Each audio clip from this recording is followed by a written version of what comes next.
Sobrang dali lang nito gawin, napakasimple pa ng mga sangkap, pero napakasarap. Tara, gawa tayo. Mag-caramelize muna ako ng asukal sa aking molder. Bali, 2 tablespoon lang. Antayin lang natin mag-caramelize at pagkatapos i-set aside muna. Sa mixing bowl, maglagay na ako ng 3 pirasong itlog at batihin ko lang yan.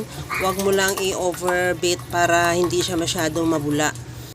Ilagay ko na yung evaporated milk. 1 lata muna ang nilagay ko dyan at condensed milk. Bali, OB flavor ang ginamit ko. Ihalo lang hanggang sa mag-mix lahat nating ingredients. Pagkatapos yan, medyo konti yung ating liquid. Nagdagdag ako ng 1 lata ulit na evaporated milk. At ilagay ko na rin yung 500 grams na glutinous powder. Gamitan ko na siya ng strainer para ma-sure na natin na walang buo-buo na powder yung ating mixture.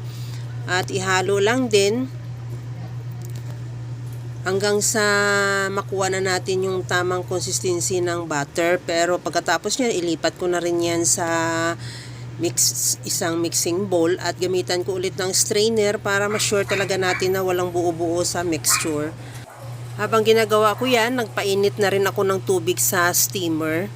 At bago ko siya ilipat sa ating molder, lagyan ko muna ng mga 1 tablespoon lang na vanilla para mabango naman siya. At ilipat ko na yan doon sa ating molder na may caramelized sugar. Takpan ko rin ng foil para hindi matuluan mamaya ng tubig habang ini-steam natin.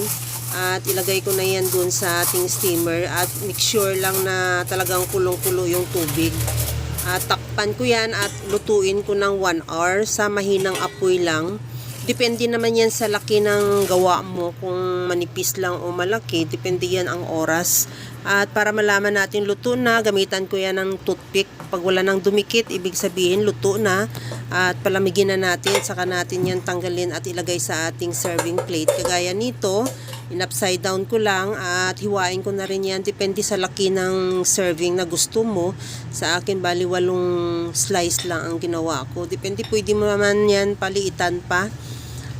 Tingnan mo, napakaganda niya at saka smooth talaga, lutong-luto yung ating OB glutinous flan. Tikman na rin natin. Napakasarap niya at tamang-tama lang yung tamis. Okay na to.